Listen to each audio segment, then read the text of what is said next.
Are Liverpool title favourites? Hey guys, welcome back to the channel. Welcome to another video. The aftermath of yesterday's victory by Liverpool, 4-0 against Bournemouth, has raised a couple of questions in regards to the title race. How far can Liverpool go? Are Liverpool now the title favourites? Things like that. We're going to be looking at, are Liverpool the title favourites? Because they are looking extremely dangerous right now and are displaying some incredible title-winning form. I think the stat yesterday that came out after the game was that Liverpool have only lost once in the last 32 league games. And that was that obviously very controversial defeat at the hands of Tottenham. Obviously earlier on this season, in which the infamous Luis Diaz VAR call was given in favour of Tottenham against the Reds, which obviously contributed towards Liverpool's loss in that game.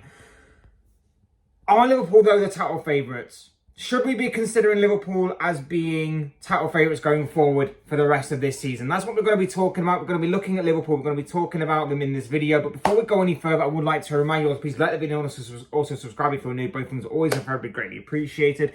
Get involved in the comment section as well. We'd love to hear from you all. Your thoughts, comments, opinions, predictions, feelings, whatever you want to call it. We'll make a great and interesting reading on this particular topic down below in the comment section. So do get involved down there. But without further ado, let's get on with the video. Let's talk Liverpool, the Premier League title picture right now, the title race, the title challenge, everything else in between.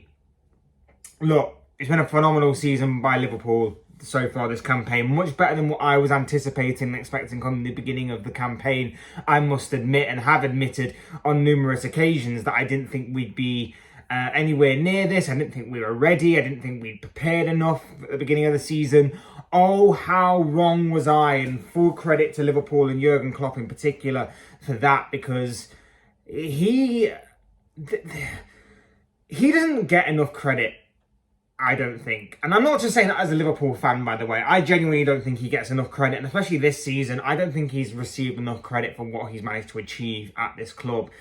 Following on from last season, in which Liverpool were seemingly down and out, that was seemingly the decline of Liverpool, that was seemingly the end of Klopp's tenure at Liverpool, according to certain and some fans and rival fans and even fans of Liverpool.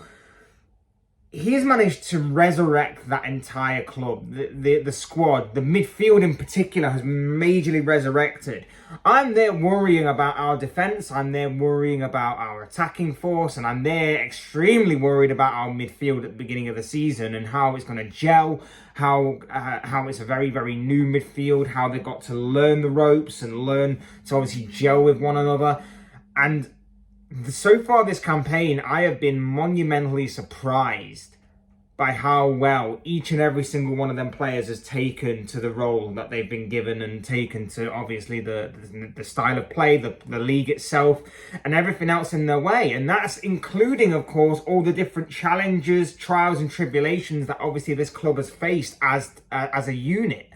I'm looking at the new players like Szoboszlai had a very good start to his career at Liverpool. It's kind of dropped off a little bit in the past few weeks, and obviously the injury hasn't helped, but I do think that he was in need of a rest anyway, because of how intense he's been playing, not just for Liverpool and for his previous club of Leipzig, of course, but of course for his international stage of Hungary as well. I did think that he needed a rest, but there is still a lot more to come from him, and there is still plenty there for him to build upon as a platform.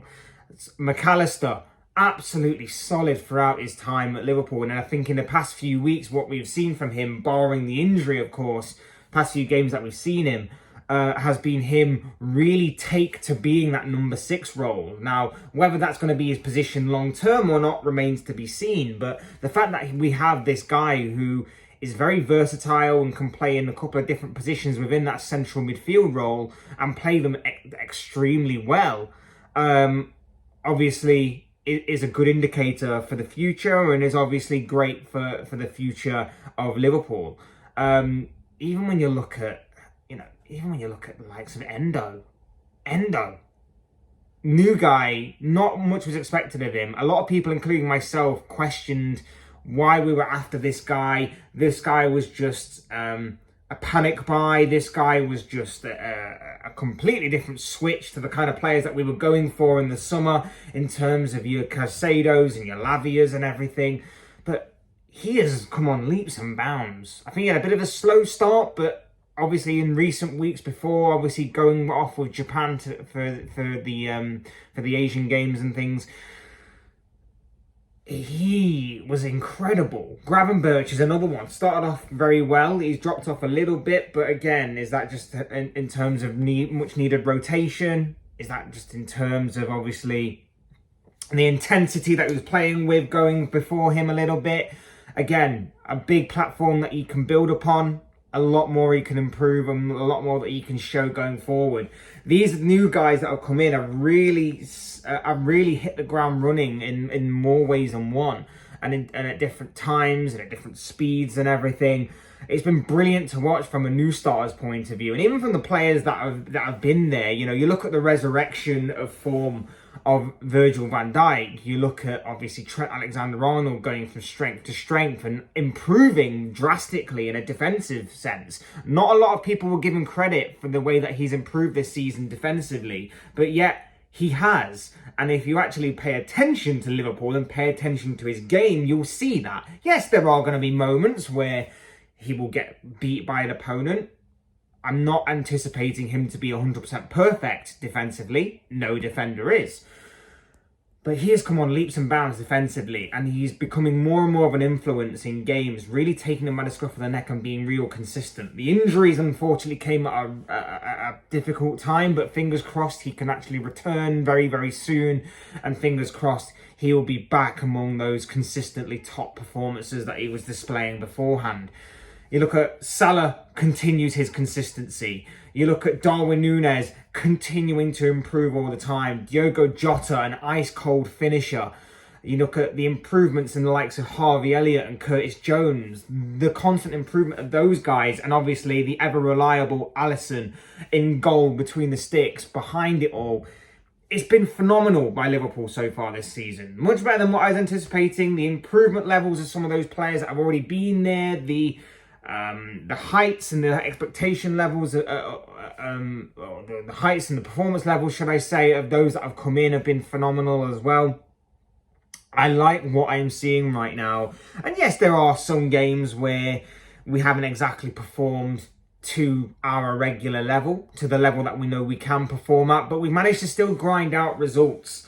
And that is the main thing at the end of the day, like grinding out results. It's all right having the performances sometimes. Similar, I contrast it to Arsenal, what's happened for them the past few weeks. They've had the performances, but they've not necessarily had the results. And that is exactly what Liverpool managed to get, but the other way around. Sometimes the performances aren't there, but the results they managed to grind out. And we haven't seen that for the past couple of years. We haven't seen that since obviously Liverpool went on the mad quadruple hunt of a couple of years ago, the Premier League title challenges, the win, the triumph of a Premier League title, and obviously the triumph of a Champions League as well. We haven't seen this level of tenacity, this level of pressure, this level of intensity from Liverpool for a while. And obviously those players that have been brought in have really helped rediscover that kind of aspect of Liverpool that we all loved about them. When we were going for the trophies, because last season the intensity dropped off, the pressure dropped off, the tenacity, the press, the work rate, the desire, everything about that Liverpool midfield last season is in a complete contrast to what we're seeing this season. Everything that we have praised Liverpool for in recent years has all come back again this season in contrast again to that last campaign, and it's all because, or majority down to these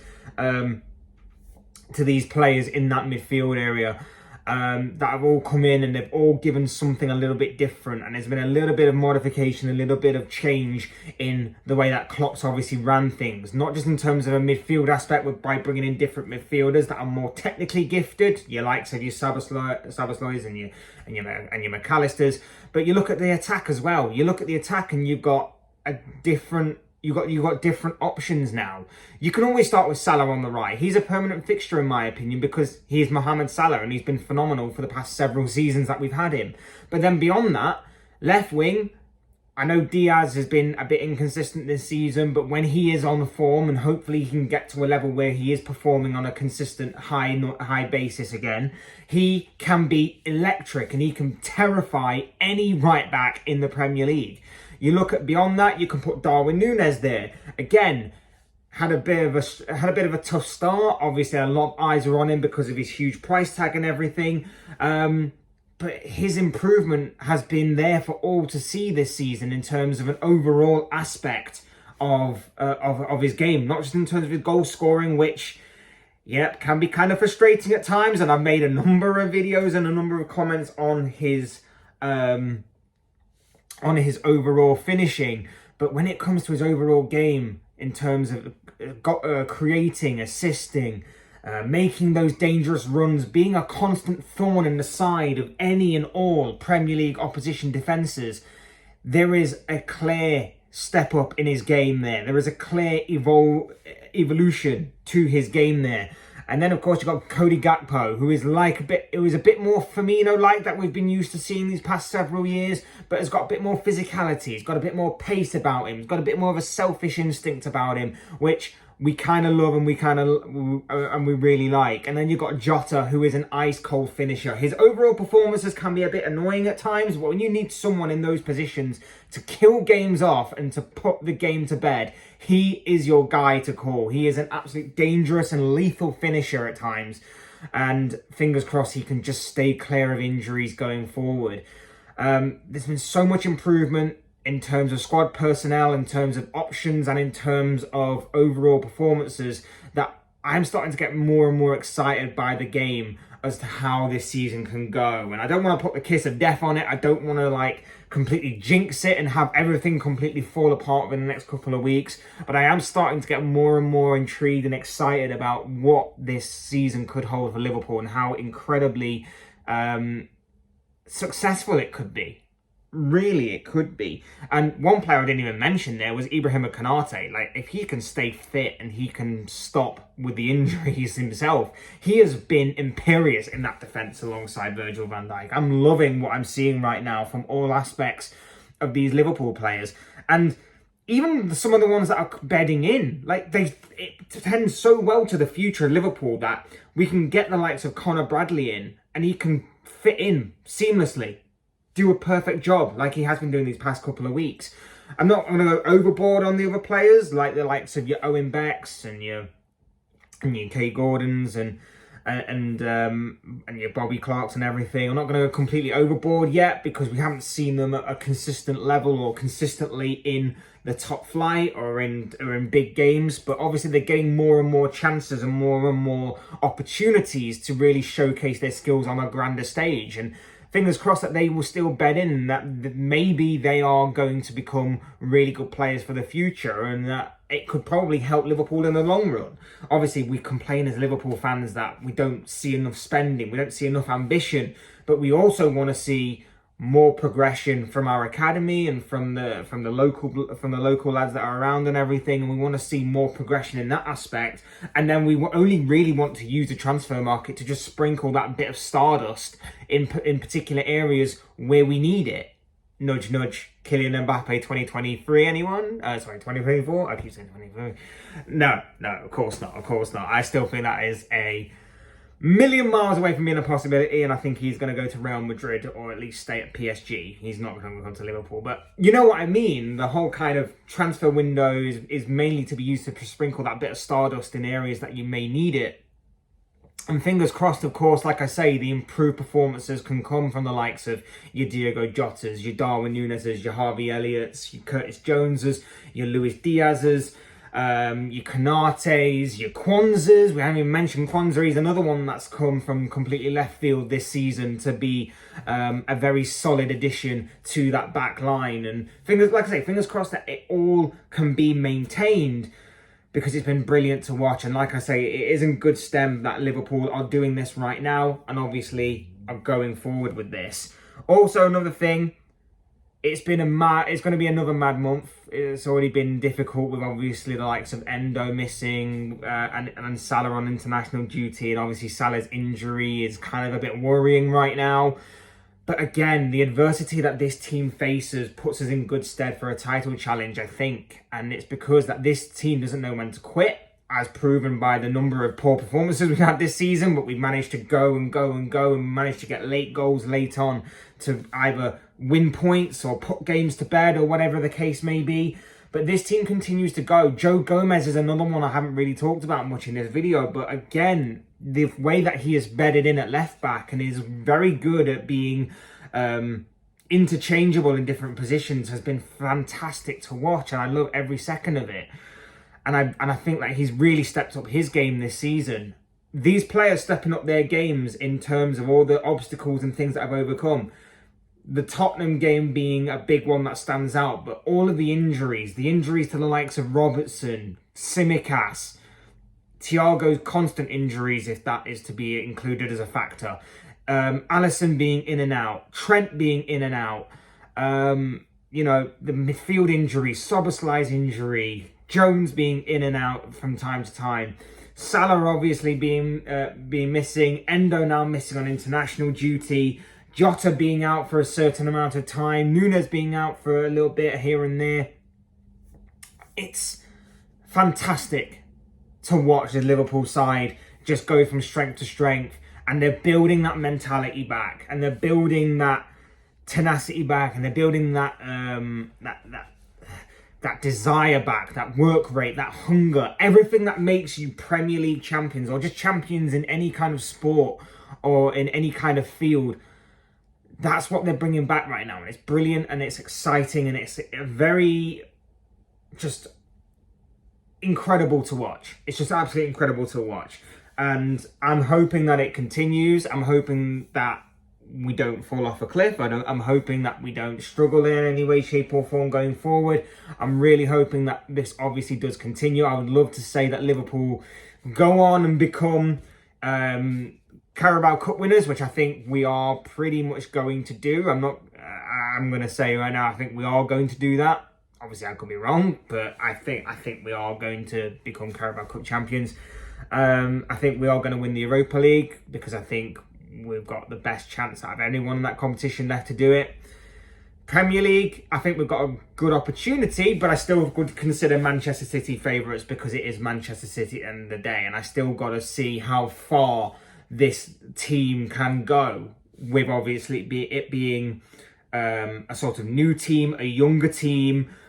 Everything about it, though, is looking very, very good for the present as well as the future. And like I say, if these young players can continue to develop and can continue to come through the ranks and things, it gives us in good stead for the future.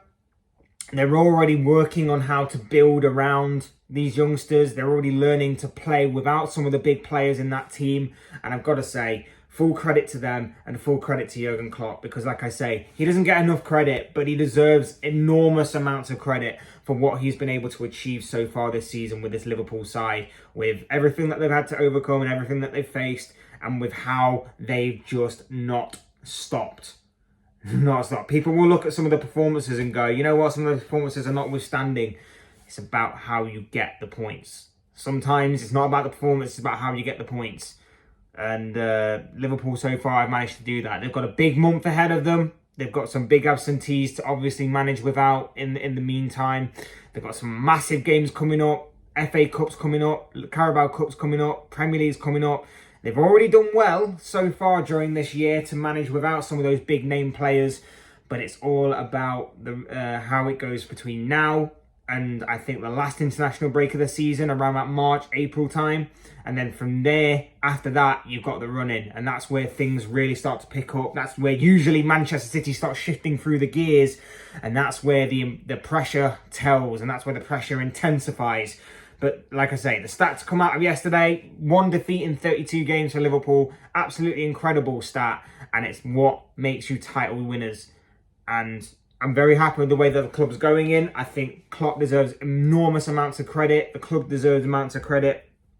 The players have been absolutely insane for us so far this season. In certain aspects, there is room for improvement and things, but I am liking right now what I am seeing a lot of.